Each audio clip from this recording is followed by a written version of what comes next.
This committee cannot live in denial, which is what some of us would do when they suggest that this hearing dilute its focus by investigating threats unrelated to al-Qaeda.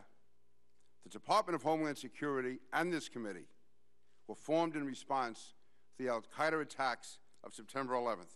There is no equivalency of threat between al-Qaeda and neo-Nazis, environmental extremists, or other isolated madmen. Only al-Qaeda and its Islamist affiliates in this country are part of an international threat to our nation.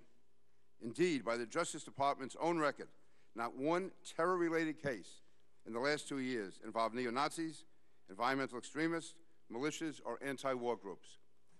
I have repeatedly said that the overwhelming majority of Muslim Americans are outstanding Americans and make enormous contributions to our country. But there are realities we can't ignore. For instance, the Pew poll, which said that 15% of Muslim American men between the age of 18 and 29 could support suicide bombings. This is the segment of the community al-Qaeda is attempting to recruit. To combat this threat, moderate leadership must emerge from the Muslim community.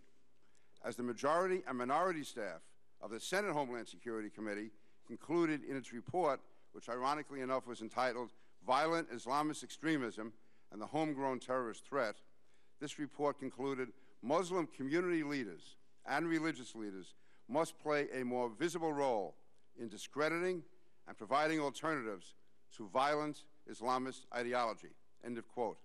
This means that responsible Muslim American leaders must reject discredited groups such as CARE, the Committee on Islamic American Relations. CARE was named as an unindicted co-conspirator in the terrorist financing case involving the Holy Land Foundation.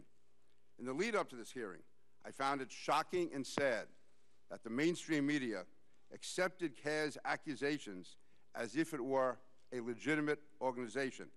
Thankfully, FBI Director Mueller has ordered the FBI to cease all dealings and contact with CARE, possibly and probably because of this type of placard and poster, which was posted by San Francisco CARE. I would hope that all law enforcement officials would follow the lead of the FBI director. Al-Qaeda realizes that the measures we have put in place over the past 9.5 years make it very difficult to launch a large-scale attack against our homeland from outside the country, which is why they have altered their strategy and are using people living legally in the United States